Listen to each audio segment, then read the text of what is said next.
Pada minggu ini kita akan memperingati hari apa? Hari Pentakosta. Berikan dulu tepuk tangan. Amin, saudara. Nah, Pentakosta berasal dari bahasa Yunani atau bahasa Greek yang artinya hari ke-50. Pentakos, 50-an. Jadi sebenarnya arti harafiah dari Pentakosta tidak lain adalah hari ke-50. Karena dahulu bangsa Israel merayakan hari Pentakosta sebagai hari di mana hukum Tuhan diberikan, yakni 50 hari setelah hari Paskah, Passover. Tapi sekarang kita merayakan hari Pentakosta sebagai peringatan dicurahkannya Roh Kudus 50 hari setelah Tuhan Yesus bangkit. Saudaraku, Roh Kudus itu adalah janji Bapa bagi kita. Dan janji ini diucapkan Tuhan Yesus yang merupakan perkataan terakhirnya sebelum ia naik ke sorga. Kita tahu perkataan terakhir dari orang yang dekat dengan kita sebelum pergi meninggalkan kita selama-lamanya, itu merupakan perkataan yang penting. Bahkan bisa jadi yang sangat penting, paling penting. Demikian dengan Tuhan Yesus. Kita buka dari Kisah 1 ayatnya ke-4 sampai 5. Bukalah Alkitab kita dari Kisah Para Rasul 1 ayatnya ke-4 sampai 5. Dapat Bapak Ibu Saudara? Mari kita baca bersama-sama. 1, 2, 3 ya. Pada suatu hari ketika ia makan bersama-sama dengan mereka, ia melarang mereka meninggalkan Yerusalem dan menyuruh mereka tinggal di situ menantikan janji Bapa. Yang demikian katanya, telah kamu dengar daripadaku, sebab Yohanes membaptis dengan air, tapi tidak lama lagi kamu akan dibaptis dengan Roh Kudus. Apakah janji Bapa? Baptisan Roh Kudus. Dan ini diteguhkan lagi dalam Kisah 2 ayat 38 sampai 39 melalui perkataan Petrus. Kisah 2 ayat 38 sampai 39. Mari kita baca bersama-sama. 1, 2, 3 ya. Jawab Petrus kepada mereka, bertobatlah dan hendaklah kamu masing-masing memberi dirimu dibaptis dalam nama Yesus Kristus untuk pengampunan dosamu, maka kamu akan menerima karunia Roh Kudus.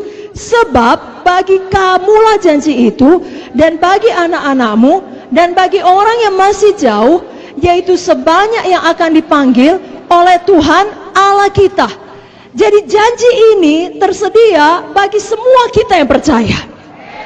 Sampai dengan sekarang ini, bahkan sampai nanti kita pulang ke sorga. Sebabnya, biar semuanya kita, bukan hanya kita yang berkumpul di sini, PSEK PKS, tapi semua jiwa baru di dalam kelompok sel kita, semua jiwa baru dalam sektor kita, kita pastikan menerima janji Tuhan ini. Mari angkat tangan kita katakan, mulai hari ini, semua jiwa-jiwa baru dalam pelayanan saya pastikan menerima janji Tuhan ini, menerima baptisan Roh Kudus. Katakan amin. Amin. Pada hari Pentakosta tersebut dalam Kisah 2 ini, Roh Kudus dicurahkan Tuhan seperti yang dijanjikannya. Berapa banyak saudara tahu kalau Tuhan berjanji, Tuhan menggenapi? Amin. Dia bukan manusia sehingga dia berbohong, dia bukan anak manusia sehingga dia berdusta. Kalau dia berfirman, dia genapi. Kalau dia berjanji, dia tepati. Maka Roh Kudus dicurahkan, lalu kemudian Petrus menyampaikan firman, pada hari yang sama langsung terjadi kebangunan rohani. Ada pertobatan, ada pemulihan, ada kebangunan rohani, tidak tanggung-tanggung. 3.000 jiwa selamat. Itulah awal dari gereja mula-mula. Jadi kapan Roh Kudus turun, kebangunan rohani turun. Pada malam ini kita tidak sekedar memperingati hari Pentakosta, oh makanya firman Tuhannya harus firman Tuhan Roh Kudus, tidak. Kita datang dengan satu kerinduan, kehausan yang mendalam untuk kebangunan rohani terjadi dalam hati kita. Dan apa yang ada dalam hati kita menyebar kepada orang lain di sekeliling kita. Jangan kita katakan biar kebenaran rohani terjadi kepada dia, dia perlu kali dia. Tidak, kepada saya. Kepada siapa Bapak Ibu Saudara? Berapa banyak di sini haus dan rindu akan kebangunan rohani? Lebih kuat lagi, berapa banyak di sini haus dan rindu akan kebangunan rohani? Berikan kemuliaan bagi Tuhan Yesus. Mari kita baca dulu mengenai Pentakosta ini dalam Kisah 2 ayat 1 sampai 4 saja. Kita baca Kisah 2 ayat 1 sampai 4. 1, 2, 3, ya. Ketika tiba hari Pentakosta, semua orang percaya berkumpul di satu tempat. Tiba-tiba turunlah dari langit suatu bunyi seperti tiupan angin keras yang memenuhi seluruh rumah di mana mereka duduk. Dan tampaklah kepada mereka lidah-lidah seperti nyala api yang bertebaran dan hinggap pada mereka masing-masing. Maka penuhlah mereka dengan Roh Kudus. Lalu mereka mulai berkata-kata dalam bahasa-bahasa lain, seperti yang diberikan oleh Roh itu kepada mereka untuk mengatakannya. Katakan haleluya. Jadilah ini bagi kita. Dan jadilah bagi semua jiwa baru di dalam pelayanan kita. Semuanya kita, masing-masing kita penuh dengan Roh Kudus dan tidak berhenti di situ. Sama seperti murid-murid Tuhan ini, sama seperti rasul-rasul ini, hidup mereka berubah. Lalu mereka mengadakan kebangunan rohani. Itu sebabnya biar malam ini kita diingatkan, hidup kita terus berubah. Menjadi hidup yang menang. Menjadi hidup yang berkuasa. Di akhir zaman ini. Menjelang kedatangan Yesus kedua kali. Kita tidak bisa sebelah mata hidup seakan-akan kita hidup selamanya. Tidak. Suatu saat kita semua akan mati. Suatu saat kalau kita belum mati, Yesus akan datang kedua kali. Dan menurut akselerasi yang terjadi pada zaman sekarang di mana kita hidup, tidaklah mustahil Yesus datang pada malam ini atau esok hari atau minggu depan atau kapan saja. Itu sebabnya di tengah-tengah dunia yang begitu jahat, begitu gelap, kejahatan merajalela, kita perlu menjadi terang, kita perlu menjadi garam, dan tidak ada jalan, tidak mungkin kita mampu melakukannya sambil kita berjuang untuk nafkah kita, untuk hidup kita dengan kekuatan sendiri, tidak mungkin. Hanya ada satu jalan, yakni dengan kuasa Roh Kudus. Amin, Bapak Ibu Saudara. Itu sebabnya mulai malam ini biar masing-masing kita penuh dengan Roh Kudus. Masing-masing. Tidak ada PKS yang berpikir, oh aku nggak penuh kali pun tidak apa-apa, pesekku paling penuh, dia yang mengurus sektor kami. Atau sebaliknya, yang suami berkata, istriku BDS, dia paling penuh Roh Kudus. Atau sebaliknya, istri berkata, suamiku takut akan Tuhan, dia paling penuh Roh Kudus. Masing-masing kita penuh Roh Kudus. Amin. Sama seperti yang kita baca tadi, di sini dikatakan, tampaklah kepada mereka lidah-lidah seperti nyala api yang bertebaran dan hinggap pada mereka. Pada mereka? Lebih kuat, pada mereka? Mari angkat tangan kita, ikut-ikut doa ini dengan sungguh-sungguh, katakan, mulai malam ini Tuhan, kami masing-masing penuh Roh Kudus. Kami memiliki hidup yang berubah, yang menang, yang berkuasa, menjadi saksi Tuhan di akhir zaman ini, menunggu kedatangan-Mu yang kedua kali. Kami semua berjaga-jaga, hidup dalam Roh, dipimpin oleh Roh, biar semuanya kami, seluruh sidang GKI, mengalami kebangunan rohani. Jadilah ini bagi kami, di dalam nama Yesus. Dan semua kita berkata, berikan tepuk tangan bagi Tuhan Yesus. Nah, tadi judul firman Tuhan mengenal Roh Kudus dan dipenuhkan dalam Roh Kudus. Jadi mari kita ingat, siapakah Roh Kudus sebenarnya? Yang pertama, Roh Kudus adalah seseorang, bukan sesuatu. Roh Kudus adalah seorang pribadi. Apa Bapak Ibu Saudara? Nah, kalau kita melihat Roh Kudus sebagai kuasa, saya perlu penuh Roh Kudus supaya saya berkuasa. Supaya saya bisa menjadi saksi Tuhan yang dinamis. Saya perlu penuh Roh Kudus supaya saya bisa menjadi saksi Tuhan yang mengabarkan Injil kemana-mana. Dia adalah kuasa. Maka kalau kita melihatnya sebagai kuasa, kita tidak merasa perlu membina hubungan pribadi dengannya. Karena kuasa itu adalah sesuatu. Tapi kalau kita selalu mengingat Roh Kudus sebagai seseorang, sebagai pribadinya Tuhan, maka kita mengerti ada Tuhan hidup di dalam saya. Seharusnya satu pewahyuan ini saja cukup membuat saudara sukacita sepanjang malam ini. Ada Tuhan hidup di dalam saudara.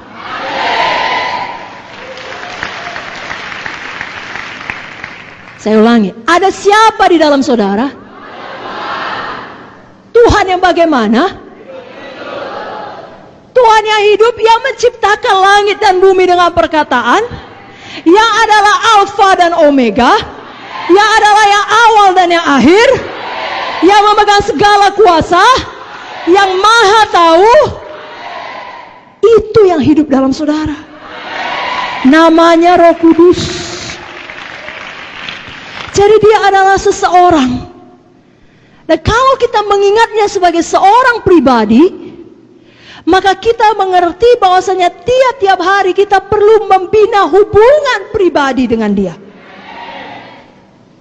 Semakin mengenal dia, lebih intim, lebih dalam.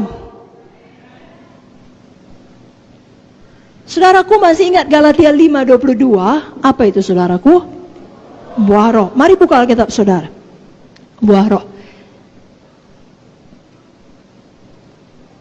Galatia 5 ayat 22. 1, 2, 3 ya. Tetapi buah roh ialah kasih, sukacita, damai sejahtera, kesabaran, kemurahan, kebaikan, kesetiaan, kelemah lembutan, penguasaan diri. Tidak ada hukum yang menentang hal-hal itu. Saudaraku, Roh Kudus sebagai seorang pribadi punya perasaan. Hanya seseorang dan bukan sesuatu yang bisa mengasihi. Hanya seseorang yang bisa merasakan sukacita. Jadi, Roh Kudus adalah pribadi yang punya perasaan, yang hidup di dalam kita. Marilah kita belajar tiap-tiap hari punya hubungan pribadi dengan Roh Kudus lebih dalam, lebih intim. Oleh sebab itu, jangan duka citakan hati Roh Kudus. Apa Bapak Ibu Saudara? Saya mau tanya, bisa Roh Kudus berduka cita? Bisa, karena dia seseorang. Dia bisa merasakan. Mari kita buka ayatnya dari buku Efesus 4 ayat 25 sampai 30. Efesus 4 ayat 25 sampai 30. Dapat Bapak Ibu Saudara? Mari kita baca dengan kuat-kuat. Bapak Ibu Saudara siap? 1, 2, 3 ya. Karena itu buanglah dusta dan berkatalah benar seorang kepada yang lain. Karena kita adalah sesama anggota. Apabila kamu menjadi marah, janganlah kamu berbuat dosa. Janganlah matahari terbenam sebelum padam amarahmu. Dan janganlah beri kesempatan kepada iblis. Orang yang mencuri, janganlah ia mencuri lagi. Tapi baiklah ia bekerja keras dan melakukan pekerjaan yang baik dengan tangannya sendiri, supaya ia dapat membagikan sesuatu kepada orang yang berkekurangan. Janganlah ada perkataan kotor keluar dari mulutmu, tapi pakailah perkataan yang baik untuk membangun di mana perlu, supaya mereka yang mendengarnya beroleh kasih karunia. Dan janganlah kamu mendukakan Roh Kudus Allah yang telah memeteraikan kamu menjelang hari penyelamatan. Amin. Jadi ada beberapa perkara yang dapat membuat Roh Kudus di dalam kita berduka cita. Tapi malam ini kita hanya melihat 2 perkara saja. Yang pertama, jangan berbohong, jangan berdusta. Katakan, saya tidak mau berbohong, saya tidak mau berdusta. Ini yang dituliskan dalam ayat 25 tadi. Karena itu buanglah dusta dan berkatalah benar seorang kepada yang lain, karena kita adalah sesama anggota. Anggota apa? Anggota tubuh Kristus. Jangan saling mendustai karena kita satu tubuh, satu keluarga Allah. Saudaraku, dalam Mazmur 119 ayat 163 dikatakan, aku benci dan merasa jijik terhadap dusta, tetapi Tauratmu ku cintai. Kalau kita mengasihi firman, maka kita jijik terhadap dusta. Benci kepada dusta adalah tidak benar, tidak seharusnya benar, walau disayangkan dalam beberapa occasion itu benar. Pernyataan yang mengatakan banyak orang Kristen biasa bohong. Seharusnya itu tidak boleh demikian terjadi. Kita adalah orang-orang yang jijik terhadap dusta, jijik, benci kepada kebohongan, tapi sebaliknya kita mengasihi firman Tuhan. Saudaraku, jangan berbohong supaya kita lepas dari hukuman. Anggap apa? Nanti minta ampun, darah Yesus tersedia. Tidak. Tiap kali kita berbohong, kita menduka citakan Roh Kudus dalam hati kita. Nah, kita mengeraskan hati kita terhadap Dia. Itu membuat kita lebih tidak sensitif dalam mendengar suaranya. Karena sebagai anak Tuhan, pada waktu saudara mau berbohong supaya lepas dari hukuman, pasti Roh Kudus bicara. Siapa yang jujur? Roh Kudus bicara kepada dia kalau mau buat dosa. Puji Tuhan, semua jujur. Misalnya dosa bohong yang kita bicarakan sekarang, Roh Kudus bilang, terima konsekuensinya. Memang kau salah, memang kau lupa, memang kau lalai. Kau akan menerima disiplin, kau akan dimarahi, kau akan dipermalukan, kau akan menerima hukuman. Tidak apa-apa. Yang penting jangan kau berbohong. Tapi kita keraskan hati. Kita teruskan berbohong supaya kita lepas dari hukuman. Malam ini kita bertobat. Katakan amin dengan kuat. Adalah lebih penting kita tidak membuat Roh Kudus berduka cita, karena Dialah asal semuanya. Saudara perlu berkat, saudara perlu kesembuhan, saudara perlu kehidupan, saudara perlu nafas, Roh Kudus asalnya. Jadi paling penting jangan buat dia berduka cita. Jangan pula berbohong supaya dilihat orang hebat. Aku hafal seluruh kitab Roma. Aku berdoa 5 jam sehari. Aku menginjil 8 jam sehari. Mau gimana itu? Atau apa sajalah. Saudara cuma bawa 3 jiwa. Tapi waktu ditanya, katakanlah, misalnya di pertemuan pemimpin sektor, berapa bulan ini jiwa yang Bapak selamatkan atau Ibu selamatkan? Dia pun tahu, tidak lebih dari 3. Saya tidak tahu pastinya, tapi mungkin kira-kira 20. Udahnya dibilang Roh Kudus jangan. Berapa jiwa baptisan? Ya, kira-kira 12. Satunya cuman. Lalu kita bilang sama Tuhan, ampuni ya Tuhan, saya nggak bohong, adanya Tuhan, tapi saya lebih-lebihkan. Karena saya beriman Tuhan, itu bukan beriman, itu berdusta. Amin. Siapa mau bertobat? Tidak menduka citakan Roh Kudus.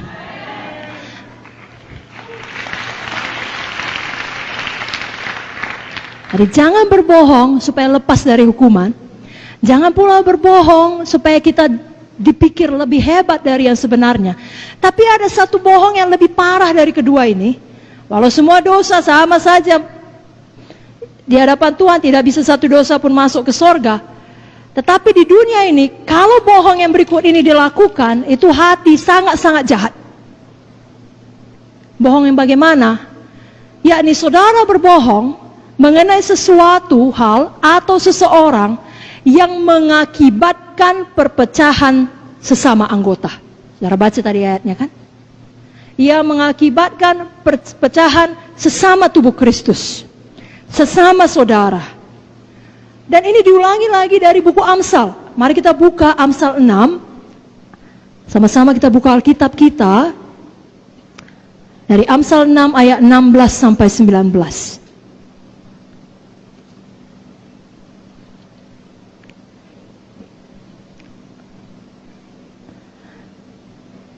Selagi kita membuka buku Amsal, saya mau mendorong Bapak Ibu Saudara, bacalah Amsal 1 pasal saja per hari.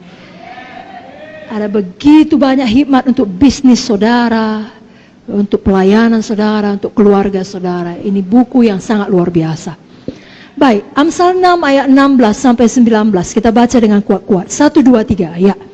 6 perkara ini yang dibenci Tuhan, bahkan 7 perkara yang menjadi kekejian bagi hatinya: mata sombong, lidah dusta, tangan yang menumpahkan darah orang tak bersalah, hati yang membuat rencana-rencana yang jahat, kaki yang segera lari menuju kejahatan, seorang saksi dusta yang menyembur-nyemburkan kebohongan, dan yang menimbulkan pertengkaran saudara. Apa yang dibenci Tuhan, apa yang menjadi kekejian bagi hatinya? Kalau saudara perhatikan mengenai dusta, diulang sampai 3 kali. Yang pertama dikatakan lidah dusta. Yang kedua ayat 19 ada 2 kali, saksi dusta yang menyembur-nyemburkan kebohongan, saksi dusta yang menimbulkan pertengkaran saudara. Jadi kalau ada kita di sini menyampaikan ucapan yang tidak sepenuhnya benar, itu bohong. Lalu kemudian ucapan yang tidak benar itu dan tidak baik itu mengakibatkan hubungan di antara kita menjadi rusak, Tuhan benci. Apa saudaraku? Sebabnya bebas hari ini dari yang namanya gosip. Bebas dari namanya fitnah, pengumpat, dan kawan-kawannya. Amin.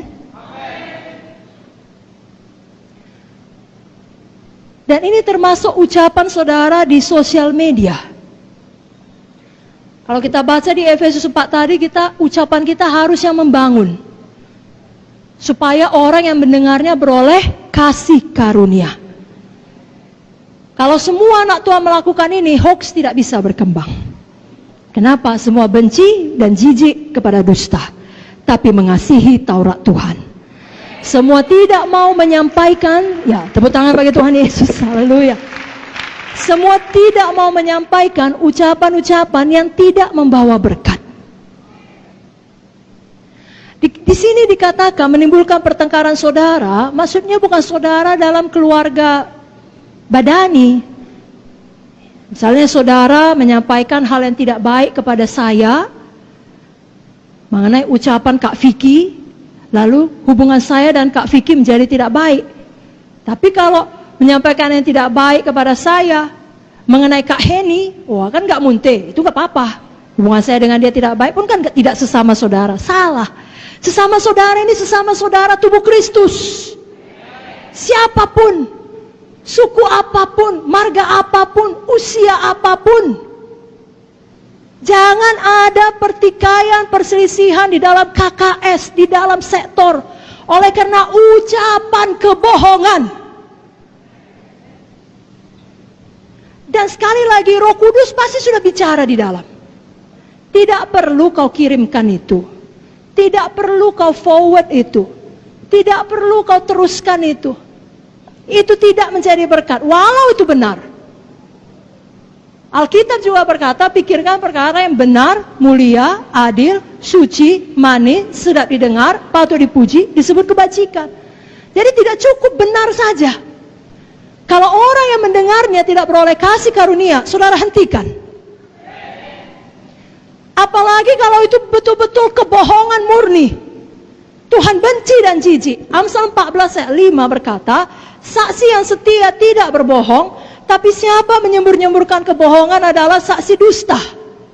Siapa di sini saksi dusta? Tidak ada. Siapa di sini saksi yang setia? Amin.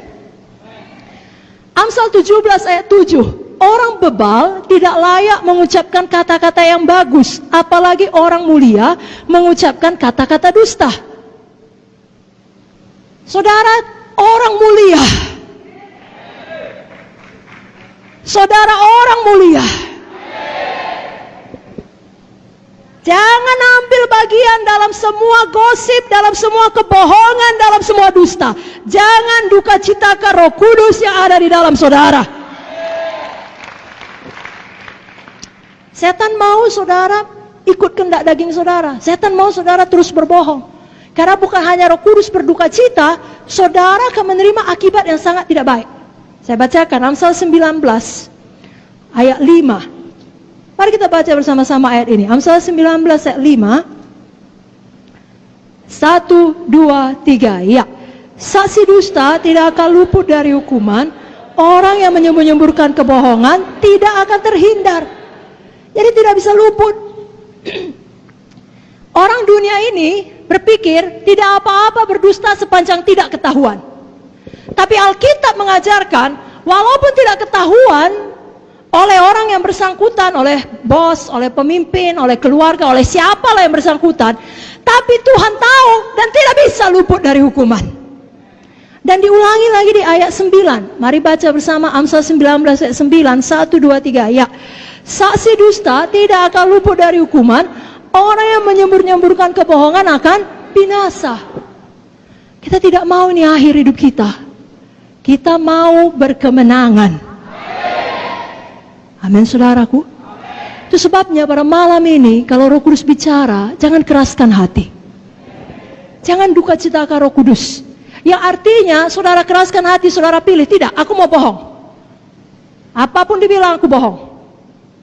Aku kekurangan. Mesti kuambil sebagian dari persembahan KKS ini. Aku akan bohong dalam laporanku, misalnya. Atau apa sajalah. Roh Kudus bilang jangan. Ada jalannya diberkati. Jalan terang, jalan kejujuran. Saudara keraskan hati. Tidak, aku tidak mau. Aku mau bohong. Saudaraku, itu hidup di dalam gelap. Artinya saudara memilih untuk hidup tidak lurus, tidak jujur, sembunyi-sembunyi. Saudara memilih untuk hidup belat-belit.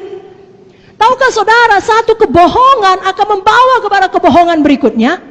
Dan berikutnya. Dan berikutnya, dan berikutnya, dan lebih besar, dan lebih besar, dan lebih besar. Putuskan itu, bertobat sungguh-sungguh.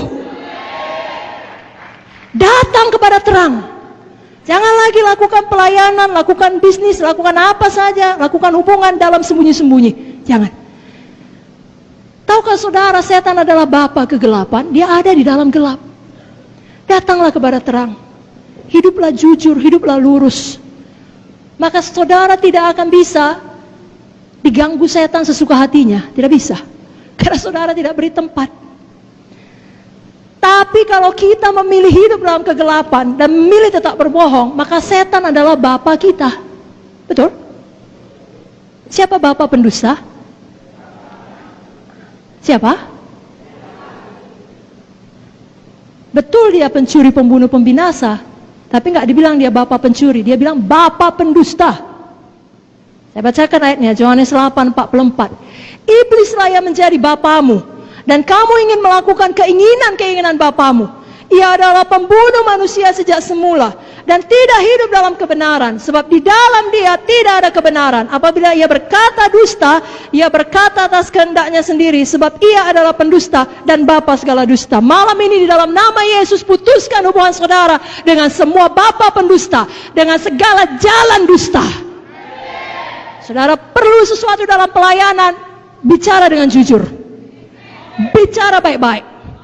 Jangan buat skim-skim, jangan tidak jujur. Sudah mengerti? Tidak ada yang namanya berbohong untuk kebaikan. Iblislah bapamu katanya. Kita tidak mau. Kita mau hidup di dalam terang. Kita orang mulia. Mulut kita bukan mulut orang bebar. Mulut kita bukan mulut orang fasik. Mulut kita adalah mulut orang benar. Orang mulia. Dan Amsal berkata, mulut orang benar mengeluarkan hikmat. Seperti sarang madu. Bibir orang benar mengembalakan banyak orang. Lidah orang benar seperti perak pilihan. Itulah saudara, saudara, saudara, dan saudara. Dan itu asalnya dari Roh Kudus yang ada dalam saudara. Amin. Jadi yang pertama, jangan bohong. Jangan duka citakan Roh Kudus dengan berbohong. Yang kedua, jangan terus marah. Jangan dendam. Jangan simpan sakit hati. Dengan kata lain, jangan beri tempat bagi iblis. Dalam ayat 26 tadi, Efesus 4 dikatakan, apabila kamu menjadi marah, janganlah kamu berbuat dosa. Janganlah matahari terbenam sebelum padam amarahmu. Janganlah beri kesempatan kepada iblis. Jadi jangan biasakan terus marah dan berdosa. Jangan biasakan jadi orang yang selalu negatif. Sudah pun baik semua, Tuhan sudah lindungi, KKS saudara menang, tidak ada bom, tidak ada hujan. Ya, tapi kemudian tidak ada jiwa baru. Itu memang tidak baik ya. Itu memang hal yang kurang baik. Lalu saudara marah-marah. Atau katakanlah ada jiwa baru, semua hadir kecuali satu orang. Lalu saudara marah. Semua yang hadir saudara marahi, bukan dia yang salah. Sudah mengerti? Jangan jadi orang demikian. Jangan jadi pemimpin yang demikian. Justru semua buruk pun saudara bisa melihat kebaikan Tuhan.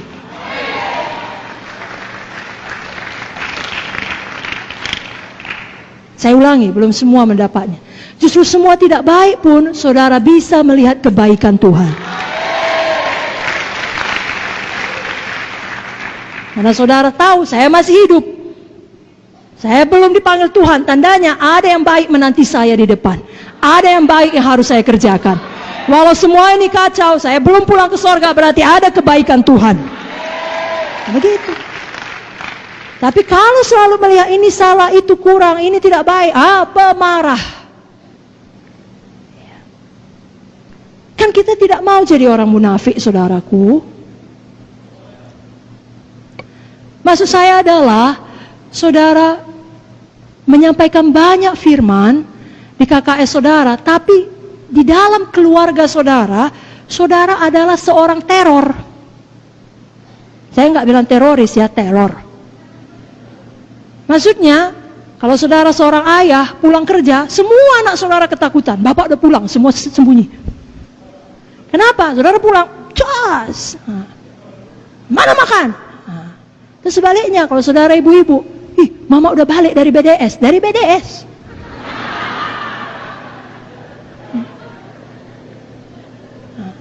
Tapi semua takut. Kenapa? Pemarah.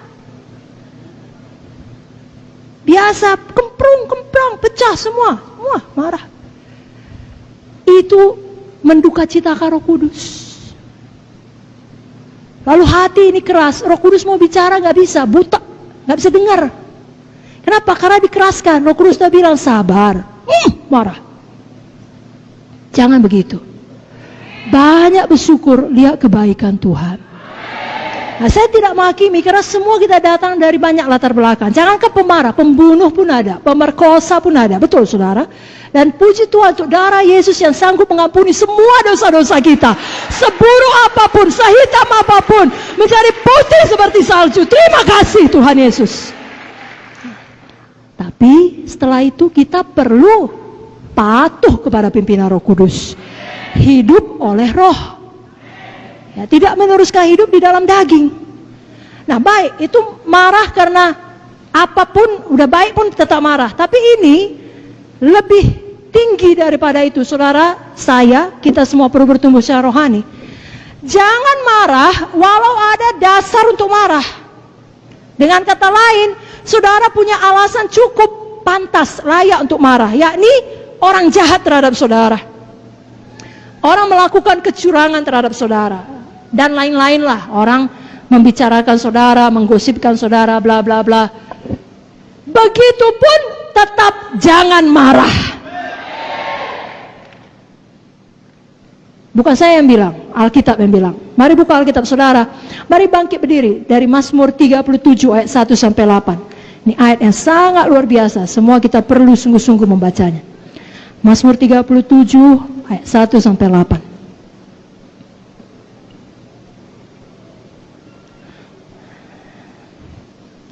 Dapat saudaraku, satu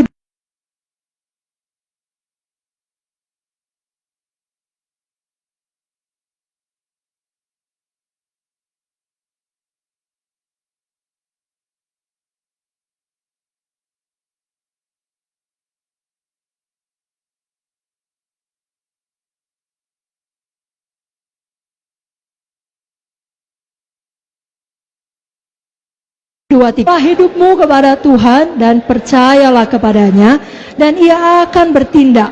Ia akan memunculkan kebenaranmu seperti terang dan hakmu seperti siang.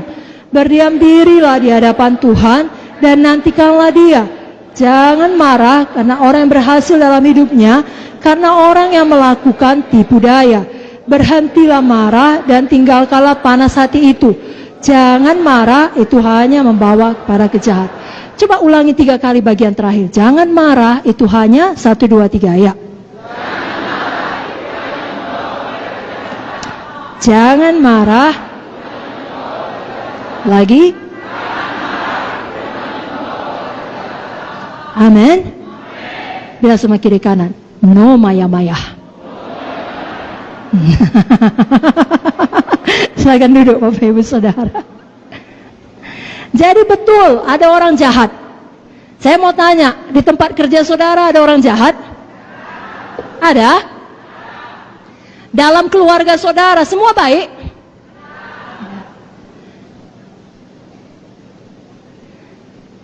Di mana saudara beraktivitas, apakah di situ ada orang yang berbuat curang? Pantaskah kita marah? Pantas. Tapi apakah kita marah? Kenapa? Karena Roh Kudus di dalam. Kita tidak mau mendukacitakan Roh Kudus. Pendapat siapa lebih berharga? Pendapat dia atau pendapat Roh Kudus? Dia bilang, itu bapak itu, ibu itu, atau kakak itu, abang itu, itu dia itu penipu itu. Tapi Roh Kudus bilang, kau orang yang sangat diberkati, aku mengasihi engkau. Lalu orang tersebut kemudian bilang, itu pemalas, itu jahat itu, namanya aja PKS, namanya aja PSE, banyak utangnya itu. Panas hati kita, padahal udah kita lunasi semua utang kita. Itu hidup lama kita, lalu mau marah kita sama dia. Roh Kudus bilang, kau sangat dikasihi, kau luar biasa, kau anakku yang kekasih. Yang mana yang kita dengar? Pendapat siapa lebih penting? Pendapat manusia atau pendapat Roh Kudus? Siapa Tuhan kita? Ucapan dia atau ucapan Roh Kudus yang memang adalah Tuhan Tritunggal? Siapa Roh Kudus? Itu Tuhan kita. Percayalah kepada Tuhan. Diamlah di negeri, lakukanlah yang baik. Ia akan memunculkan kebenaranmu seperti terang dan hakmu seperti siang. Jadi Roh Kudus di dalam kita menyanggupkan kita untuk bersabar. Jangan kita lawan Roh Kudus tersebut dengan sengaja mengeraskan hati dan mendukacitakan dia. Buku Amsal lagi-lagi memberikan banyak petunjuk. Dalam Amsal 14 ayat 29 dikatakan, orang yang sabar besar pengertiannya, tapi siapa cepat marah membesarkan kebodohan. Amsal 15 ayat 18, si pemarah membangkitkan pertengkaran, tetapi orang yang sabar memadamkan perbantahan. Siapa mau jadi si pemarah? Siapa mau menjadi orang yang sabar? Amin. Amin. Amsal 19 ayat 19, orang yang sangat cepat marah akan kena denda, karena jika kau hendak menolongnya, engkau hanya menambah marahnya. Jangan kita menjadi orang demikian. Amsal 20 ayat 3, terhormatlah seseorang jika ia menjauhi perbantahan, tapi setiap orang bodoh membiarkan amarahnya meledak. Roh Kudus menolong kita sehingga kita bisa menguasai diri kita. Itu salah satu buah roh, penguasaan diri. Amin saudara. Kita mau menjadi orang yang terhormat. Nah saudaraku, sama seperti hubungan antar manusia, bisa dekat, bisa intim. Ini kita ada banyak di sini. Semua kita satu keluarga kan? Siapa kita mengaku kita ini satu keluarga Allah? Siapa kita mengaku kita satu tubuh Kristus? Tapi walaupun kita semuanya satu tubuh Kristus, satu keluarga Tuhan di Gereja Kemenangan Iman Indonesia, kita kalau dengan jujur, ada di antara kita yang hubungannya lebih dekat, ada yang lebih renggang. Betul? Hubungan saya dengan saudara tentulah lebih renggang bila dibandingkan dengan hubungan saya dengan Ibu Munte atau Ibu Victoria. Betul? Saya lebih intim dengan mereka. Demikian juga Roh Kudus ada di dalam kita, tapi kedekatan kita dengan Roh Kudus, keintiman kita dengan Roh Kudus, itu semuanya terserah kepada kita. Tergantung kepada kepatuhan kita kepadanya. Bila kita dengan sengaja mendukacitakan Roh Kudus, nah bukan berarti saudara kehilangan keselamatan saudara, saudara terancam masuk neraka, tidak. Saudara punya jaminan keselamatan. Yesus mengampuni dosa saudara, dosa yang lalu, dosa yang sekarang, dosa yang akan datang. Wah, itu saja cukup untuk buat saudara bersorak-sorai. Bersorak-sorai, tepuk tangan dulu. Tidak ada yang lebih penting dari jaminan keselamatan. Namun, walaupun kita tetap selamat, tapi hubungan kita dengan Roh Kudus tidak lagi begitu manis seperti sebelumnya ketika saudara patuh. Kalau saudara jujur, saudara tahu saat-saat itu, yakni di waktu saudara berdoa, saudara tidak bisa merasakan apa-apa. Pernah? Jangan diteruskan. Kenapa itu terjadi? Karena misalnya Roh Kudus sudah berkata, jangan lakukan nakku, jangan bohong. Udah, hentikan. Itu gosip nakku.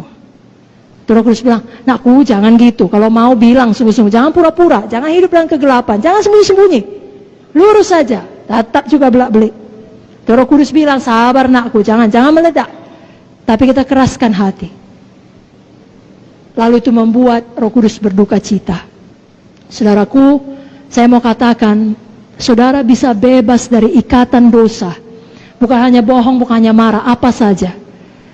Kalaupun masih ada di antara saudara punya dosa-dosa yang terselubung, saudara bisa bebas. Kalau saudara mau jujur pada Roh Kudus. Saya bacakan Mazmur 32, saudaraku. Dengar baik-baik ya, Mazmur 32. Dari Daud, nyanyian pengajaran. Berbahagialah orang yang diampuni pelanggarannya, yang dosanya ditutupi. Berbahagialah manusia yang kesalahannya tidak diperhitungkan Tuhan dan yang tidak berjiwa penipu. Dengan kata lain, yang jujur. Ayat 3 dan 4. Selama aku berdiam diri, selama aku tidak mengaku dosa, selama aku tetap diam, tulang-tulangku menjadi lesu karena aku mengeluh sepanjang hari. Sebab siang malam tanganmu menekan aku dengan berat, sumsumku menjadi kering, seperti oleh teriknya musim panas. Lalu ayat 5 dia berkata, dosaku kuberitahukan kepadamu, kesalahanku tidak kusembunyikan. Aku berkata, aku akan mengaku kepada Tuhan pelanggaran-pelanggaranku, dan Engkau mengampuni kesalahan karena dosaku. Apa maksud ayat ini? Selama kita tidak jujur pada Roh Kudus, kepada Tuhan, kita yang menderita. Bukan Tuhan tidak tahu dosa kita. Tuhan tahu pikiran kita dari jauh. Pemazmur berkata, Kau tahu, Kau menyelidiki batinku.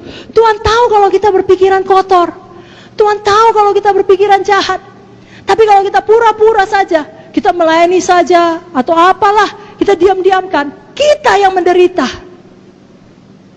Badan kita pun ikut menanggungnya. Lalu Daud berkata, dosaku kuberitahukan, dan Tuhan mengampuni. Tuhan memulihkan. Jadi malam ini saudaraku, saya ajak kita untuk jujur pada Roh Kudus.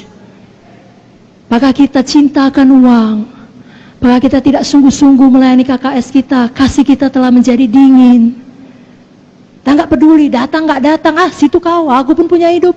Aku pun perlu cari makan. Sudah dihubungi, aku sakit, doakanlah aku. Iya, aku doakan, tapi nggak kita doakan. Tapi kita nggak jujur di hadapan Tuhan. Malam ini, jujurlah.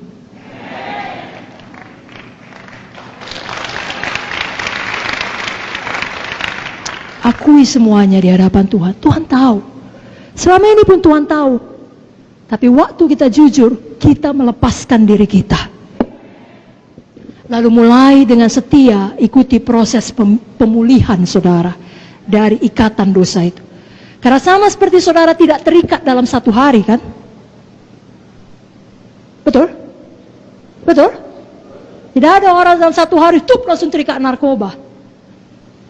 Tidak ada orang dalam satu hari terikat pornografi. Nah, kerap kali proses pemulihan pun ada, perlu waktu. Saudara setia di dalamnya. Apa kata Roh Kudus, saudara ikuti. Mari tutup mata saudara, angkat tangan saudara. Tidak usah pedulikan kiri kanan, katakan dengan jujur, Roh Kudus, Kau begitu mengasihi saya. Saya mengaku semua dosa saya. Kau tahu Tuhan, dosa pikiran, dosa perkataan, dosa perbuatan. Saya akui semuanya. Saya tidak sembunyikan. Saya tidak mau lagi hidup dalam gelap. Saya tidak mau berbohong. Saya tidak mau marah. Ampunilah saya selama ini. Saya sering tidak menyadari Kau hidup di dalam saya. Saya sering mengeraskan hati saya dan mendukacitakan Engkau. Tapi mulai hari ini saya bertobat. Saya berbalik. Saya terima pemulihan. Saya mau patuh kepadamu. Saya mengasihimu dengan segenap hati saya dan dengan tindakan saya. Mulai malam ini saya alami kebangunan rohani di dalam nama Yesus. Dan semua kita berkata, berikan tepuk tangan bagi Yesus. Baik, itu poin yang pertama, Roh Kudus seorang pribadi. Jangan kita duka citakan. Poin yang kedua, Roh Kudus itu adalah Tuhan sendiri. Roh Kudus adalah Tritunggal.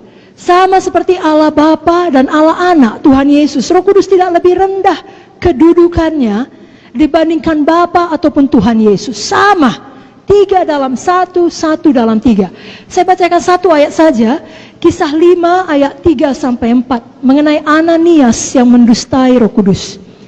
Apa kata firman dalam Kisah 5 ayat 3 sampai 4. Tetapi Petrus berkata, Ananias, mengapa hatimu dikuasai iblis sehingga engkau mendustai Roh Kudus dan menahan sebagian dari hasil penjualan tanah itu? Selama tanah itu tidak dijual, bukankah itu tetap kepunyaanmu? Dan setelah dijual, bukankah hasilnya itu tetap dalam kuasamu? Mengapa engkau merencanakan perbuatan itu dalam hatimu? Engkau bukan mendustai manusia, tetapi mendustai Allah. Ananias mendustai Roh Kudus, sama Ananias mendustai Allah. Jadi jangan ada persepsi yang salah dalam pemikiran kita bahwasanya Roh Kudus itu ya lebih rendah sedikit dari Bapa atau dari Tuhan Yesus. Tidak, mereka adalah satu. Dan mereka adalah satu. Roh Kudus sekarang ada di dunia ini, di dalam hati kita. Dan firman Allah menyatakan roh yang ada di dalam kita lebih besar dari semua roh yang ada di dalam dunia ini. Saudara tidak perlu takut, amin. Yang ketiga, Roh Kudus adalah penolong kita, Parakletos. Yohanes 14 ayat 16 sampai 17. Roh Kudus adalah penolong. Mari kita baca sama-sama, Bapak Ibu Saudara siap? Yohanes 14 ayat 16 sampai 17. 1, 2, 3 ayat. Aku akan minta kepada Bapa dan Ia akan memberikan kepadamu seorang penolong yang lain supaya Ia menyertai kamu selama-lamanya, yaitu Roh kebenaran. Dunia tidak dapat menerima Dia sebab dunia tidak melihat Dia dan tidak mengenal Dia, tapi kamu mengenal Dia sebab Ia menyertai kamu dan akan diam di dalam kamu, di dalam kita, di dalam saudara. Ada Tuhan di dalam saudara, ada Roh Kudus di dalam saudara. Seberapa berat pun perjuangan saudara, Dia tidak pernah meninggalkan saudara. Dia ada di dalam saudara untuk menolong saudara. Untuk menolong saudara. Sebabnya kalau Dia bicara kita dengarkan. Karena maksudnya hanya untuk menolong saudara. Kalau ada orang mau menolong kita, kita terima saudaraku. Amin. Nah, malam ini saya mau ingatkan khususnya Roh Kudus menolong kita di dalam doa kita. Harap kali kita tidak tahu bagaimana harusnya berdoa, Roh Kudus menolong kita. Dalam Roma 8 ayat 26-27, mari kita baca lagi bersama-sama. Bukalah Alkitab saudara dari buku Roma 8 ayat 26 sampai 27. 1, 2, 3, ya.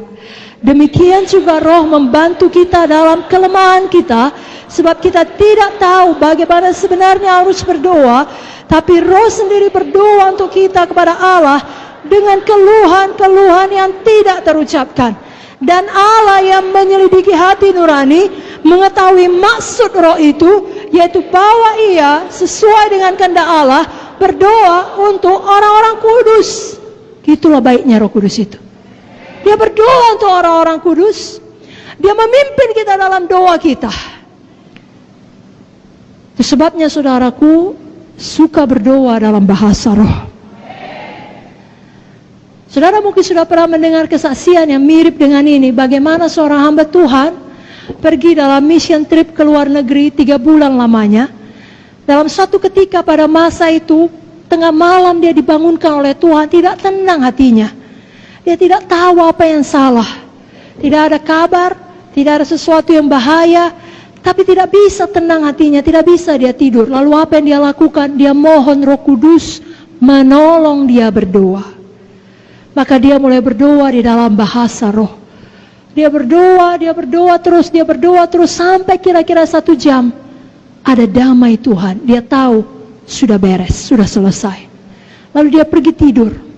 Nah, ketika tidur dia mendapat mimpi. Di kota di mana dia tinggal ada keluarganya, adiknya masuk ambulans, dibawa ke rumah sakit. Dinyatakan dokter sudah meninggal dunia. Dalam mimpinya itu dia ada di situ. Dia masuk ke dalam ruangan di mana adiknya terbujur kaku, terbaring. Lalu dia berkata, bangun, bangkit. Adiknya itu bangun, bangkit dan hidup kembali. Lalu dia bangun, dia ingat mimpi itu, dia bersyukur kepada Tuhan. Dia bahkan tidak menelepon ataupun menanyakan kabar. Begitulah Roh Kudus, begitu kuatnya dalam hati kita orang-orang percaya. Habis masa 3 bulan dari mission trip tersebut, dia pulang ke negaranya, ke kotanya. Adiknya menyambut dia di airport dengan sangat excited dan berkata, tahukah kau bang, waktu kau pergi kemarin, aku kena serangan penyakit, aku hampir mati. Tapi mujizat Tuhan, aku hidup kembali. Lalu abangnya berkata, apakah itu tanggal sekian, kira-kira jam sekian, tengah malam? Kok tahu? Roh Kudus mengatakannya. Saudaraku, Roh Kudus yang sama masih bekerja. Jadi Roh Kudus sangat baik. Ada orang berpikir Roh Kudus itu kejam. Kenapa dikatakan kejam?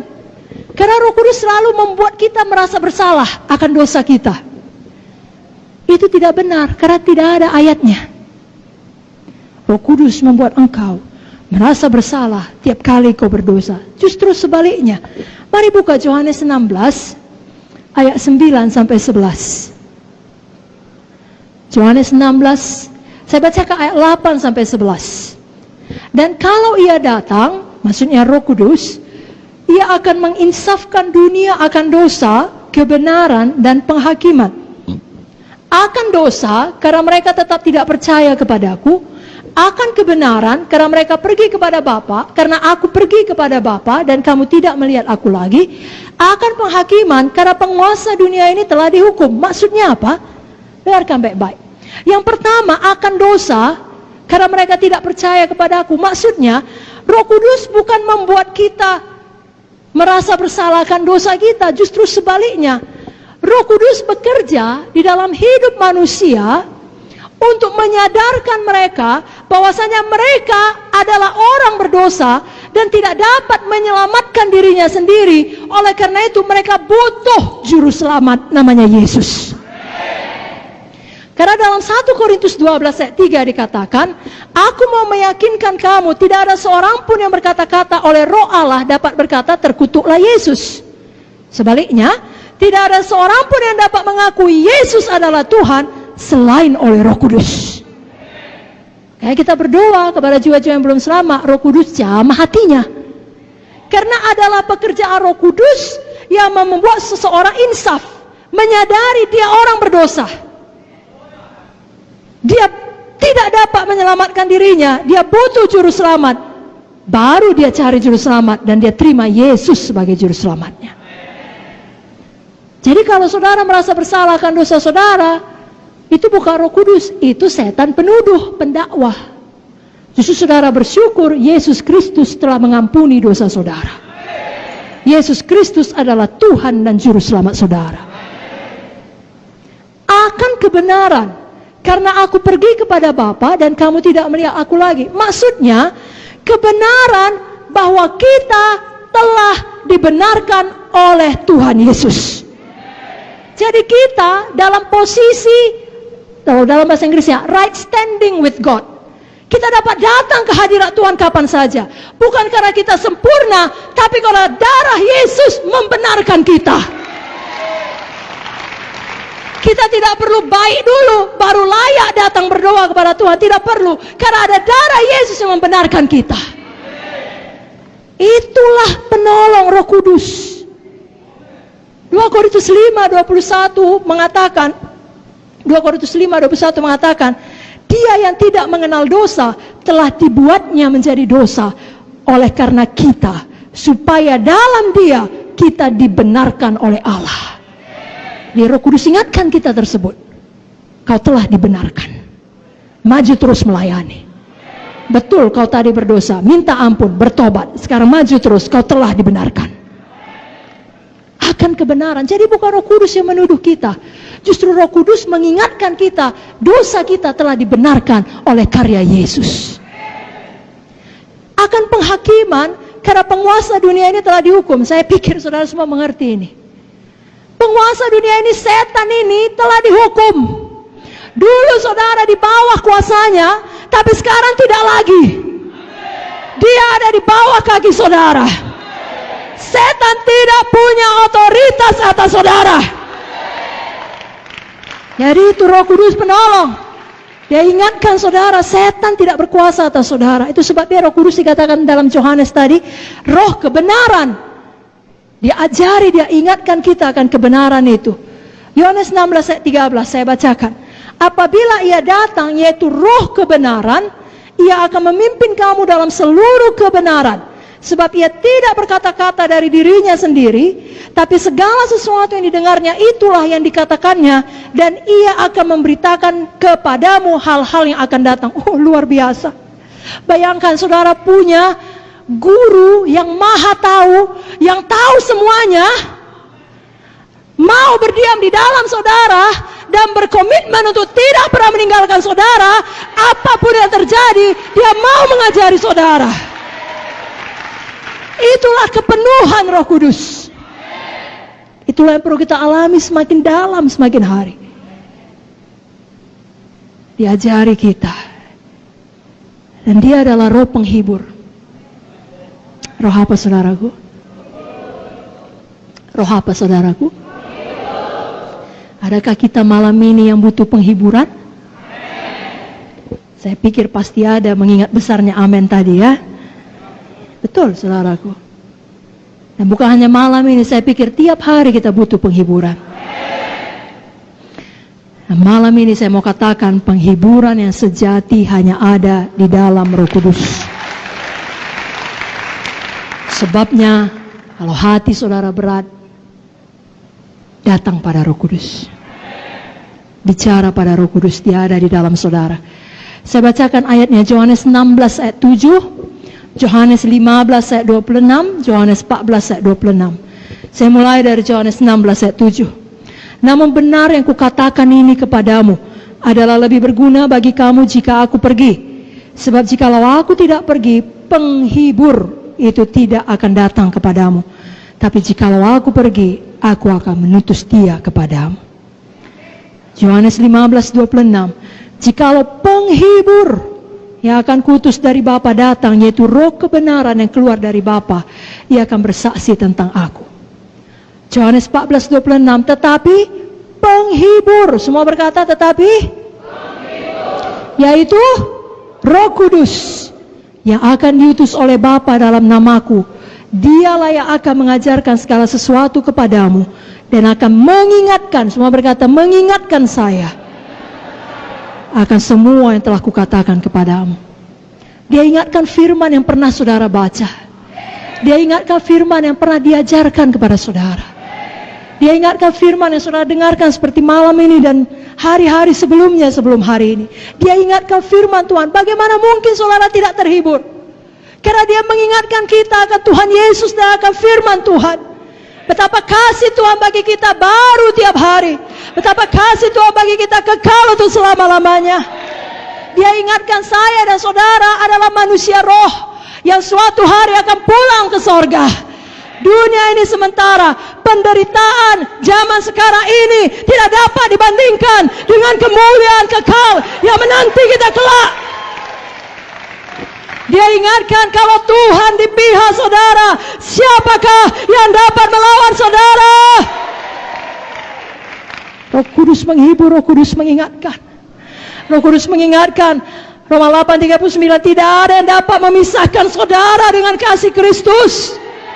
7 kali orang benar jatuh, tapi ia bangkit kembali. Walau orang benar itu jatuh, dia tidak tergeletak, sebab Tuhan menopang tangannya.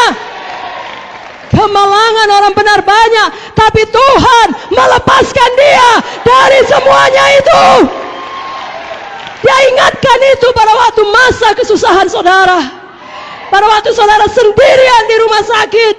Pada waktu saudara harus ke pengadilan untuk menghadapi orang yang mengancam saudara. Pada waktu saudara dihakimi oleh keluarga saudara karena saudara tidak mau beradat. Pada waktu saudara meneteskan air mata dan tidak ada seorang pun yang melihatnya. Roh Kudus ada di sana. Dia di dalam saudara. Dia menghibur saudara. Dia tidak pernah meninggalkan saudara.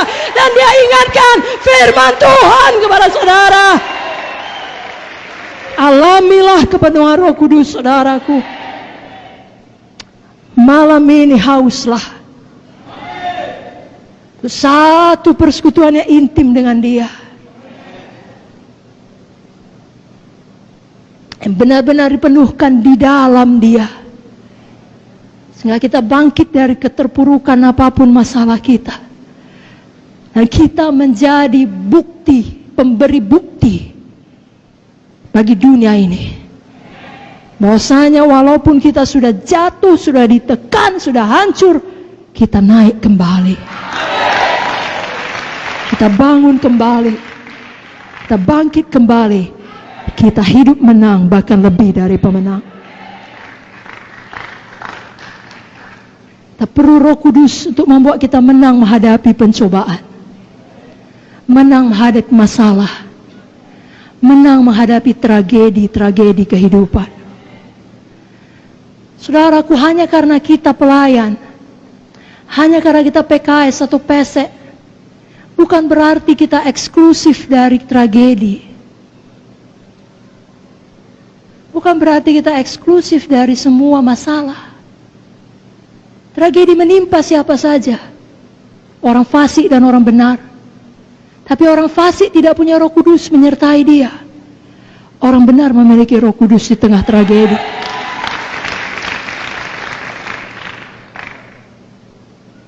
Jadi walaupun kita tidak mungkin terlepas dari penderitaan dunia ini, tapi kasih Roh Kudus di dalam kita, kuasa Roh Kudus di dalam kita, hikmat Roh Kudus di dalam kita, itu yang memampukan kita menanggung semua penderitaan itu.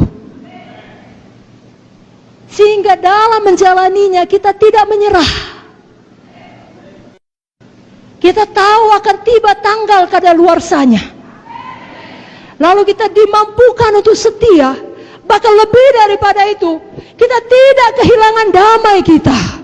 Kita tidak kehilangan pujian dari mulut kita. Kita tidak kehilangan sukacita kita. Dan paling penting, kita tidak kehilangan iman kita. Kita tidak berbalik dan menunjuk Tuhan dan berkata, kenapa kau izinkan ini terjadi? Kalau kau peduli kepada aku, kenapa kau biarkan? Tidak. Kita berkata, segala sesuatu bekerja sama mendatangkan kebaikan bagi kami yang mengasihi Tuhan. Walaupun aku berjalan dalam lembah kekelaman, aku tidak takut bahaya, karena kau besertaku. Siapa yang membuat kita mampu mengatakan itu sesudah tragedi. Hanya Roh Kudus. Orang dunia akan berkata gila itu. Tapi kita berkata itulah Roh Kudus. Tidak mungkin kita dapat menanggung dengan kekuatan dan pikiran kita sendiri. Kita butuh kuasa supernatural. Itu sebabnya semua kita perlu betul-betul penuh Roh Kudus. Pada malam ini saya ingatkan Bapak Ibu Saudara, bukan hanya Bapak Ibu Saudara perlu penuh Roh Kudus. Semua jiwa-jiwa di dalam pelayanan Bapak Ibu Saudara. Semua keluarga Bapak Ibu Saudara. Jangan berpuas, sudah kubawa altar call, sudah mengaku dia Yesus Tuhan. Betul, bagus sekali. Tapi tidak cukup di situ, perlu selamat, lahir baru, yang artinya percaya Yesus Tuhan, bertobat dari dosa-dosa, perlu dibaptis dalam air, dan perlu penuh Roh Kudus.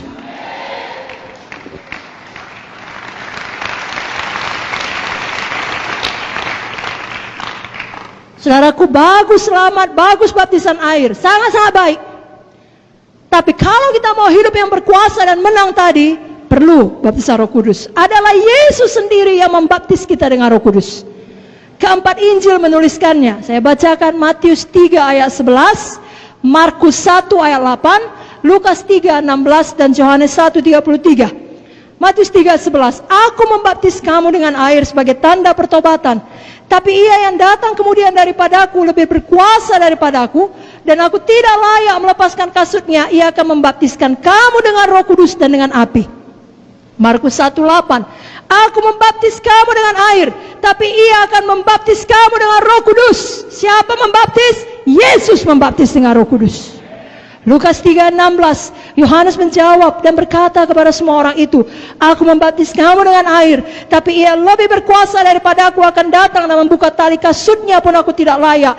Ia akan membaptis kamu dengan Roh Kudus dan dengan api. Yohanes 1:33, aku pun tidak mengenalnya, tapi dia yang mengutus aku untuk membaptis dengan air telah berfirman kepada aku, jikalau kau melihat Roh itu turun ke atas seseorang dan tinggal di atasnya, dialah itu yang akan membaptis dengan Roh Kudus. Jadi kalau sampai diulangi dalam keempat Injil, Tuhan mau semua anak-anaknya sampailah kepada kepenuhan itu. Selamat, baptisan air, baptisan Roh Kudus. Jadi mari kita PKS PSE berjuang sampai jiwa itu demikian. Lalu dia tinggal di rumah Tuhan. Saudaraku, Tuhan Yesus yang adalah teladan kita semua tahu juga penuh Roh Kudus. Dibaptis air dan penuh Roh Kudus. Matius 3:16. Sesudah dibaptis, Yesus keluar dari air. Pada waktu itu juga langit terbuka. Ia melihat Roh Allah seperti burung merpati turun ke atasnya. Kalau Yesus sendiri perlu penuh Roh Kudus ketika dia masih hidup di dunia ini, apalagi kita. Apalagi saudara, apalagi jiwa-jiwa yang kita layani. Sekali lagi, perlu selamat, lahir baru, perlu penuh Roh Kudus. Mari buka Alkitab saudara dari Kisah 2 ayat 38.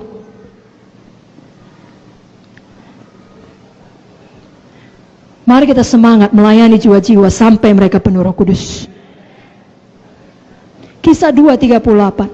Jawab Petrus pada mereka, bertobatlah dan hendaklah kamu masing-masing memberi dirimu dibaptis dalam nama Yesus Kristus untuk pengampunan dosamu, maka kamu akan menerima karunia Roh Kudus. Tiga-tiga ada di situ. Bertobat itu selamat, lahir baru. Dibaptis dan menerima Roh Kudus. Sekarang diulangi lagi dalam Kisah 8 ayat 12. Mari buka Alkitab saudara dari Kisah 8 ayat 12. Mari kita baca bersama-sama. 1, 2, 3 ya. Tapi sekarang mereka percaya kepada Filipus yang memberitakan Injil tentang kerajaan Allah dan tentang nama Yesus Kristus, dan mereka memberi diri mereka dibaptis, baik laki-laki maupun perempuan. Bagus kah ini saudaraku? Bagus. Semua bikin tangannya bagus.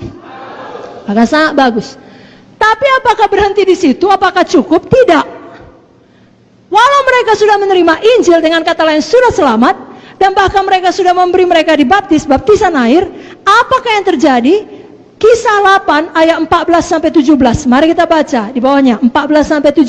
1, 2, 3 ya.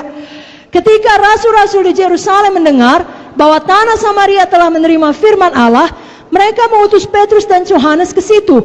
Setibanya di situ, kedua rasul itu berdoa supaya orang-orang Samaria itu beroleh Roh Kudus. Sebab Roh Kudus belum turun di atas seorang pun di antara mereka, karena mereka hanya dibaptis dalam nama Tuhan Yesus. Kemudian keduanya menumpangkan tangan di atas mereka, lalu mereka menerima Roh Kudus. Haleluya. Mari angkat tangan saudara, katakan, saya sebagai PKS, saya pastikan jiwa-jiwa di KKS saya benar-benar selamat, benar-benar baptisan air dan penuh Roh Kudus. Katakan amin. Berikan tepuk tangan bagi Tuhan Yesus. Satu ayat lagi saudaraku, Kisah 19 ayat 1 sampai 2, mengenai perlunya ketiganya. Tidak cukup dua saja. Kisah 19 ayat 1 sampai 2. Mari kita baca bersama-sama. 1, 2, 3, ya. Ketika Apolos masih di Korintus, Paulus sudah menjelajah daerah-daerah pedalaman dan tiba di Efesus. Di situ dapatinya beberapa orang murid. Katanya kepada mereka, sudahkah kamu menerima Roh Kudus ketika kamu menjadi percaya? Akan tapi mereka menjawab dia, belum. Bahkan kami belum pernah mendengar bahwa ada Roh Kudus. Nah, coba dengarkan baik-baik. Kenapa Paulus menulis ini? Kenapa Paulus berkata seperti ini? Pada waktu dia pergi satu tempat, dia temukan ada murid-murid yang percaya kepada Tuhan Yesus. Lalu ditanyanya, apakah kamu sudah menerima Roh Kudus ketika kamu menjadi percaya? Bukankah saat kita percaya, dengan kata lain, saat kita selamat menerima Yesus, dengan sendirinya kita juga menerima Roh Kudus? Jadi kenapa ditanya Paulus? Apakah teologi Paulus salah? Tidak. Tidak mungkin salah. Dia menulis sebagian besar daripada kitab-kitab perjanjian baru. Amin, saudara. Maksudnya di sini adalah Paulus mau mereka menerima baptisan Roh Kudus, dipenuhkan di dalam Roh Kudus dan berdoa bicara dalam bahasa roh. Itu sebabnya kita baca seterusnya ayat 3 sampai 6. 1, 2, 3, ya. Lalu kata Paulus kepada mereka, kalau begitu dengan baptisan manakah kamu telah dibaptis? Jawab mereka, dengan baptisan Yohanes. Kata Paulus, baptisan Yohanes adalah pembaptisan orang yang telah bertobat, dan ia berkata kepada orang banyak bahwa mereka harus percaya kepada dia yang datang kemudian daripadanya, yaitu Yesus. Ketika mereka mendengar hal itu, mereka memberi diri mereka dibaptis dalam nama Tuhan Yesus. Dan ketika Paulus menumpangkan tangan di atas mereka, turunlah Roh Kudus ke atas mereka, dan mulailah mereka berkata-kata dalam bahasa roh dan bernubuat. Waktu saudara layani jiwa, jelaskan sejelas-jelasnya. Roh Kudus bukan hanya untuk murid-murid Yesus dan 120 orang yang tertulis di Kisah Para Rasul 2, tapi untuk kamu dan untuk anak-anak kamu, untuk sebanyak orang yang dipanggil Tuhan, untuk kita semua janji itu. Dengan tepuk tangan saudaraku, amin. Nah, kalau ada yang berkata itu dulu, sekarang tidak lagi, saudara terangkan, pencurahan Roh Kudus sejak Kisah 2 tadi tidak pernah berhenti. Seperti yang kita baca inilah saudaraku. Apa yang kita baca di dalam Kisah 8 tadi, itu terjadi 5 tahun setelah Pentakosta di Kisah Para Rasul 2. Kalau saudara buka Kisah Para Rasul 10, cerita mengenai Cornelius dan keluarganya yang penuh Roh Kudus, itu terjadi 10 tahun setelah Pentakosta di Kisah Para Rasul 2. Dan yang terakhir tadi dalam Kisah 19 itu terjadi 25 tahun setelah Pentakosta di Kisah Para Rasul 2. Dengan kata lain, itu terjadi terus-menerus sampai sekarang ini pencurahan Roh Kudus masih berlangsung. Saya tanya saudara, bersemangat penuh Roh Kudus? Bersemangat memastikan jiwa-jiwa dalam pelayanan kelompok sel sektor saudara penuh Roh Kudus? Supaya semua menyadari ada pribadi yang hidup di dalamnya, yang mengajari, yang menolong, yang menghibur, roh kebenaran. Amin saudara. Betul saudaraku, untuk sampai ke sorga kita hanya perlu selamat, hanya perlu lahir baru, yakni bertobat dan percaya atas pengampunan dosa kita oleh penebusan darah Yesus. Tapi supaya kita bisa hidup menang di dunia ini, kita perlu baptisan air dan baptisan Roh Kudus. Dalam baptisan air, saudara mendeklarasikan putus hubungan dengan manusia lama. Dalam baptisan Roh Kudus, saudara memiliki kuasa untuk bangkit menjadi manusia yang baru. Ayat yang paling disukai Bapak Founder, Kisah 1 ayat 8, saudaraku, kuasa.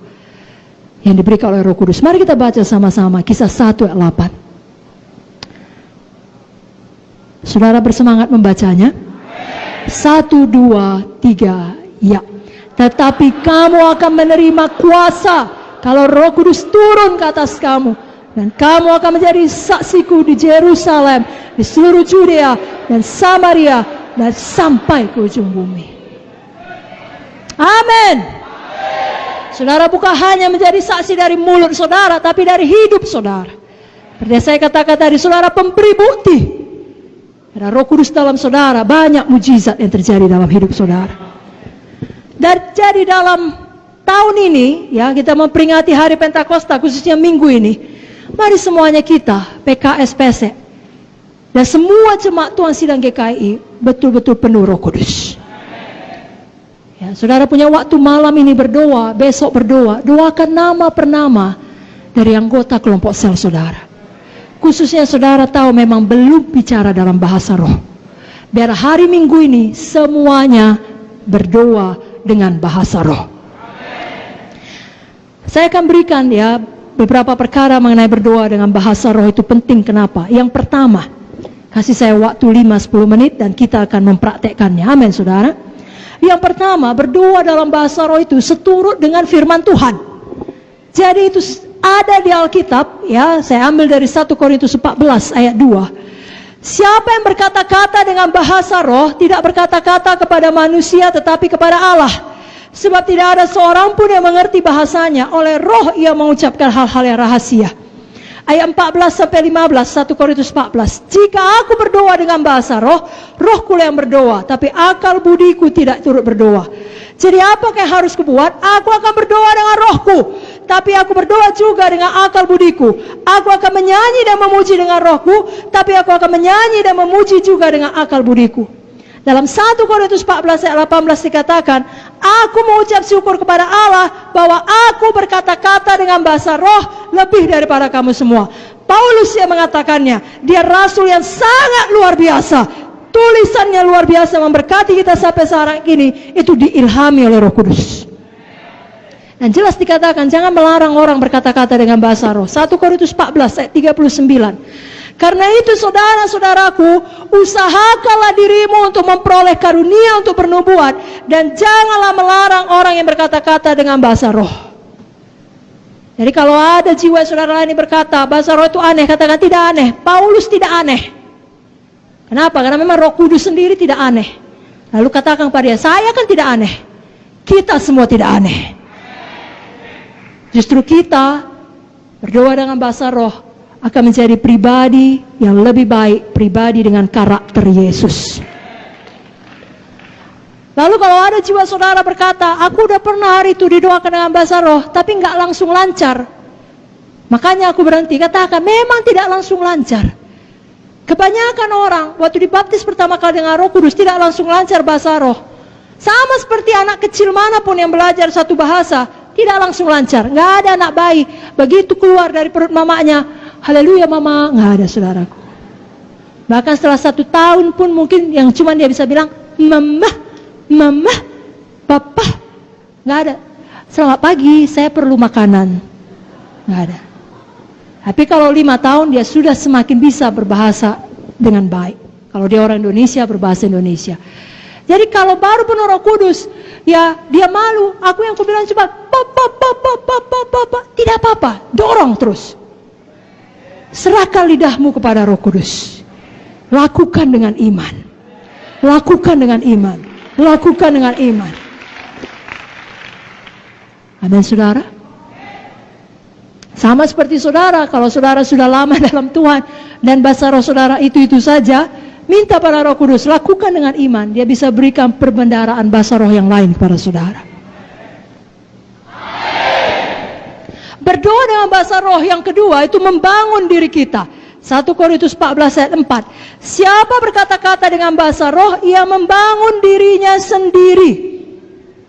Siapa yang tidak mau membangun dirinya? Tidak ada kan? Mari saya ganti pertanyaannya. Siapa mau membangun dirinya? Banyaklah berdoa dalam bahasa roh. Kan tidak ada kita yang berkata, oh aku udah hebat, aku udah sempurna, aku udah pelayan, aku tidak perlu dibangun lagi. Tidak ada kita yang berkata demikian. Semua kita perlu membangun diri kita, menyegarkan diri kita. Yesaya 28 ayat 11-12 berkata, sungguh oleh orang-orang yang berlogat ganjil dan oleh orang-orang yang berbahasa asing akan bicara kepada bangsa ini. Dia telah berfirman kepada mereka, inilah tempat perhentian. Berilah perhentian kepada orang yang lelah, inilah tempat peristirahatan, tapi mereka tidak mau mendengarkan. Kerap kali kita capek, badani, jiwani, kita butuh tempat istirahat, tempat perhentian untuk membangun diri kita kembali, menyegarkan kita. Cara yang terbaik berdoa dengan bahasa roh. Apalagi khususnya di dunia sekarang ini penuh dengan segala macam berita yang tidak baik. Maka dapat menjadi berita yang menakutkan, mengerikan, dan mengancam. Dunia penuh dengan persoalan, kesedihan. Tempat peristirahatan sejati adalah dalam persekutuan kita dengan Tuhan, bicara rahasia dengan doa bahasa roh. Contoh lainnya saudaraku, saya bacakan Yudas 1 ayat 20. Akan tetapi kamu saudara-saudaraku yang kekasih, bangunlah dirimu sendiri di atas dasar imanmu yang paling suci, dan berdoalah dalam Roh Kudus. Dengarkan baik-baik, berdoa dalam bahasa roh, membangun diri kita di atas dasar iman. Saudaraku, tadi kita sudah belajar Roh Kudus, roh penolong, roh kebenaran. Dia ajarkan, dia ingatkan akan firman Tuhan. Itu sebabnya tiap kali kita berdoa dalam bahasa roh, kita membangun diri kita di dalam iman. Ada kesaksian mengenai seorang pendeta, dia punya jemaat suami istri, jemaatnya setia. Suaminya orang baik, punya pekerjaan yang baik, tapi istrinya selalu sakit-sakitan, punya infeksi lambung. Minggu demi minggu, bulan dengan bulan, tahun demi tahun keluar masuk rumah sakit, tidak pernah berhenti. Dan bahkan ditakutkan itu akan berkembang menjadi kanker. Singkat cerita, suatu hari istrinya dipenuhkan oleh Roh Kudus dan mulai berbahasa roh. Dan tiap hari semakin penuh dengan Roh Kudus, semakin dalam kerinduannya untuk membaca firman. Maka dia pun mulai banyak membaca firman, berdoa lagi dalam bahasa roh, lebih banyak lagi membaca firman, khususnya ayat-ayat kesembuhan. Lalu janji Tuhan mengenai kesembuhan ilahi hidup dalam hatinya. Tidak lama, betul-betul sembuh, diperiksa, tidak ada lagi penyakitnya, tidak pernah kumat sekalipun. Kita tahu bahasa roh sendirian tidak menyembuhkan kita, tapi pada waktu kita berdoa dalam bahasa roh itu membuat kita beriman, membangun diri kita atas dasar iman. Kita lebih percaya kepada janji Tuhan. Tiap kali kita bicara dalam bahasa roh, kita dapat melakukan seperti itu. Kenapa? Karena pada waktu bicara dalam bahasa roh itu saja, itu kan kita melakukannya dengan iman. Jadi mari bangun diri kita di atas dasar iman. Lalu apapun masalah saudara, saudara bisa keluar sebagai pemenang. Saudara lihatlah Paulus, dia berkata tadi, aku berbahasa roh lebih banyak dari kamu semua. Nah saudara lihat hidupnya bukan hidup yang mudah.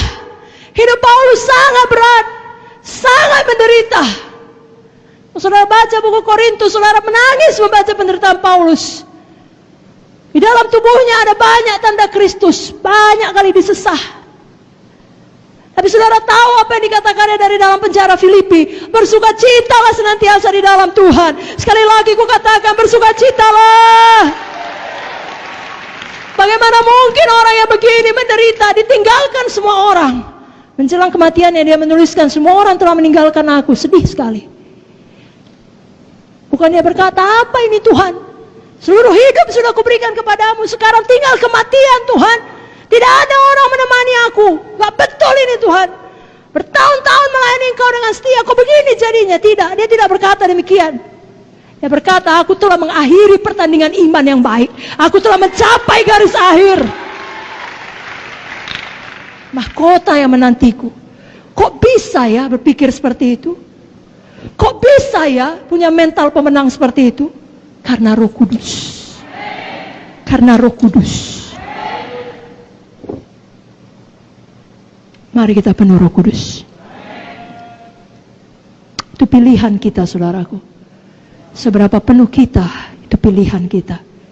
Setan akan melakukan apa saja supaya kita tidak berjalan dalam kuasa Roh Kudus. Karena dia tahu kalau saudara bangkit dalam kuasa Roh Kudus, sama seperti dikatakan dalam firman Tuhan buku Kisah, ini sudah datang orang-orang yang membongkar balikkan dunia. Itulah dia. Setan tahu itu. Kalau betul kita hidup dalam kepenuhan Roh Kudus, kita membongkar balikkan dunia bagi Yesus. Jadi setan akan melakukan apa saja supaya kita tidak penuh Roh Kudus, supaya kita menduka citakan Roh Kudus, supaya kita lupa bahwasanya Roh Kudus itu seorang pribadi hidup di dalam kita, supaya kita tidak berdoa dalam bahasa roh, supaya kita ikut kehendak daging kita. Lawanlah setan, maka dia akan lari daripadamu. Bukankah tadi sudah kita dengar, Roh Kudus akan mengingatkan kita bahwasanya penguasa dunia ini telah dihukum. Setan tidak memiliki otoritas atas saudara, kecuali saudara yang izinkan. Jangan izinkan, jangan beri kesempatan kepada iblis. Sebabnya hari ini jujur kepada Tuhan, akui semua dosa saudara. Jangan pelihara hati yang keras, biarkan Roh Kudus memenuhkan saudara. Jangan mulut kita bahasa roh, pikiran kita melayang, hati kita keras. Mulut kita bahasa roh, hati kita terbuka, lembut kepada Tuhan, patuh kepada Tuhan, takut akan Tuhan. Pikiran kita fokus kepada Tuhan. Saudara akan bangkit betul-betul menjadi orang yang membongkar balikkan dunia. Milikilah hati yang lembut, yang tidak mau menduka citakan Roh Kudus. Sungguh-sungguh bertobat dari jalan yang salah dan terbuka sepenuhnya, sehingga malam ini ada pertobatan, malam ini ada pemulihan, dan mulai malam ini seterusnya ada satu kebangunan rohani yang tidak dapat dihentikan oleh apapun. Saudara diberkati.